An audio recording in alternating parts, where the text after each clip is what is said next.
Pour ouvrir cette cérémonie, poser les éléments de contexte et le rappel historique de la Journée mondiale de la population, j'ai le plaisir d'inviter le docteur Marc-Henri Pierre-François, directeur à la direction de la population et au développement humain au ministère de la Santé publique et de la population.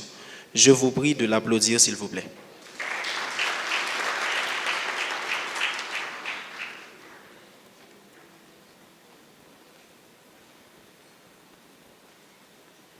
Merci.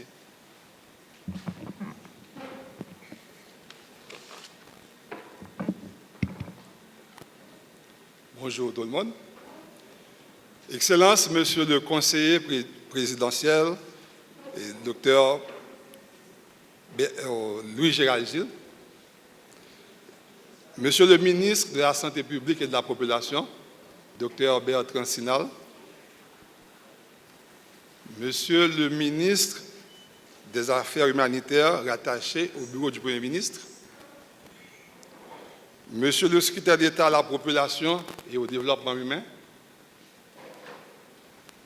Monsieur le directeur général du ministère de la Santé publique et de la population,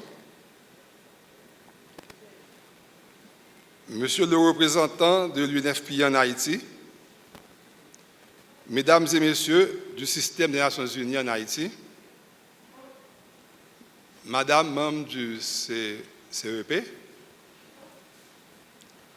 Mesdames et Messieurs les directeurs centraux et départementaux,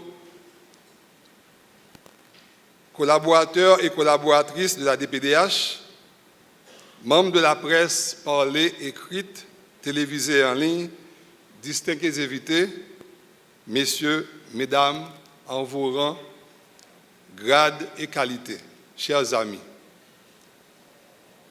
C'est un honneur de vous rassembler aujourd'hui pour commémorer la Journée mondiale de la population ce 11 juillet 2025. Une occasion solennelle de recentrer notre attention sur le cœur même de toute nation, sa population, sa ressource la plus précieuse et son plus grand levier de développement. Chaque année, le 11 juillet, la communauté entière célèbre la Journée mondiale de la population, instaurée en 1989 par le Programme des Nations Unies pour le développement, afin de marquer le cap des 5 milliards d'habitants atteint en 1987.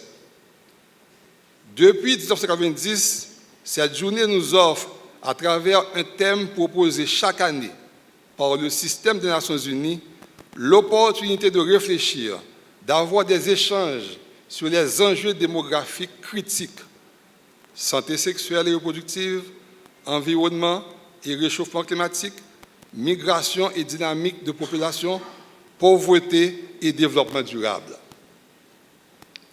Le thème retenu cette année, la véritable crise de la fécondité, la quête du pouvoir d'agir en matière de reproduction dans un monde en mutation.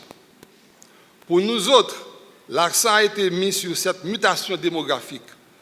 Près de 60% de la population haïtienne ayant moins de 30 ans, avec des besoins non satisfaits en santé sexuelle et reproductive, également une précarité des besoins socio-économiques de base.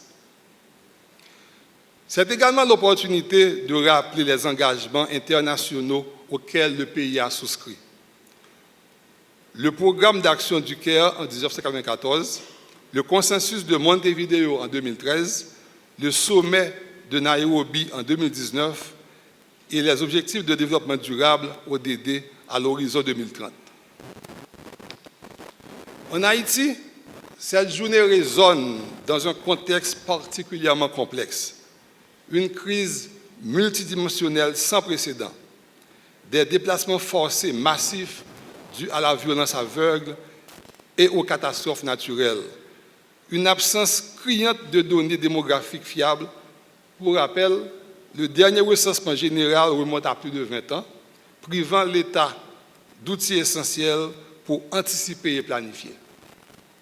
Pourtant, notre pays dispose d'un atout majeur, cette jeunesse, estimée, comme je l'ai dit tantôt, à 60% de la population, moins de 30 ans suivant les HSI.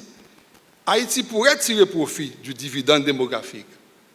à condition d'investir dans l'éducation et la formation professionnelle, de garantir l'accès aux services de santé sexuelle et reproductive, la création d'emplois décents pour cette jeunesse ambitieuse et des facilités économiques. Mesdames et messieurs, la population n'est pas un fardeau, c'est notre plus grande ressource, mais faut-il valoriser ce capital humain et consentir des investissements ciblés, adaptés notamment dans la santé et l'éducation. Je lance aujourd'hui un appel solennel pour l'adoption d'une politique nationale de population ambitieuse, alignée sur nos réalités et nos engagements internationaux.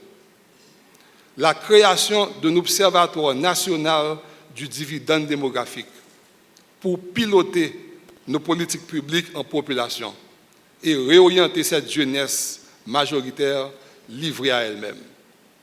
L'autonomisation des femmes et des filles via l'éducation, la santé sexuelle et reproductive et faciliter leur inclusion économique.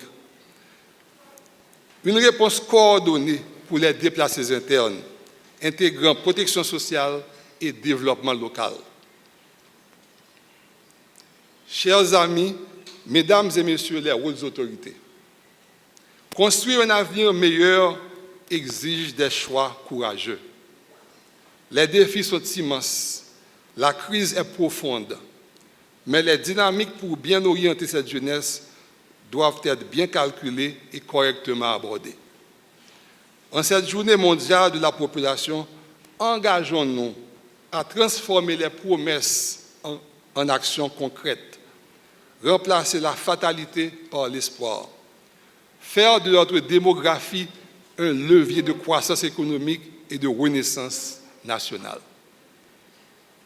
Avec des institutions fortes, des données actualisées, fiables et des politiques publiques audacieuses, nous pouvons bâtir un pays plus équitable, résilient et prospère pour tous.